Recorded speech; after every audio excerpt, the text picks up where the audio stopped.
l'accompagnement téléphonique, ça m'a permis de déposer à chaque fois parce que effectivement, en fait, il y a des challenges, il y a des peurs de dingue qui se réveillent, il y a plein de choses et du coup, ça m'a permis vraiment de garder le cap, en fait et de débloquer au fur et à mesure, de changer de regard.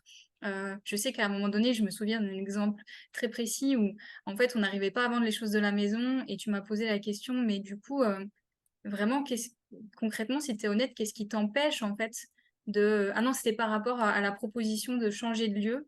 Euh, du coup, on devait partir plus tôt parce qu'il n'y avait pas de chauffage. Et en fait, pour ça, il fallait qu'on ait trouvé des nouveaux maîtres pour notre chat, il fallait qu'on ait vendu les meubles. Et tu m'avais dit, mais en fait, qu'est-ce qui t'empêche réellement d'accepter cette proposition d'un lieu transitoire avant d'aller à la Réunion? Et en fait, ça m'a vraiment aidée parce que suite à ça, j'ai conscientisé et ça s'est débloqué. Et voilà. Et en fait, en 5 jours, on a tout vendu. On a trouvé le propriétaire pour notre chat, enfin la nouvelle famille.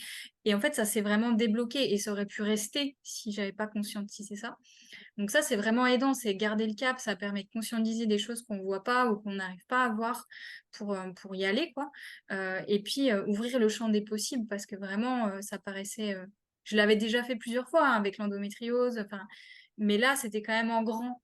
Et donc, pour moi, c'était un soutien énorme d'avoir cet accompagnement pour faire ce grand saut, en fait. Voilà, de tout vendre, de pas savoir où j'allais aller, de pas savoir où j'allais être hébergée. Ça a vraiment aidé à garder le cap pour le faire, en fait.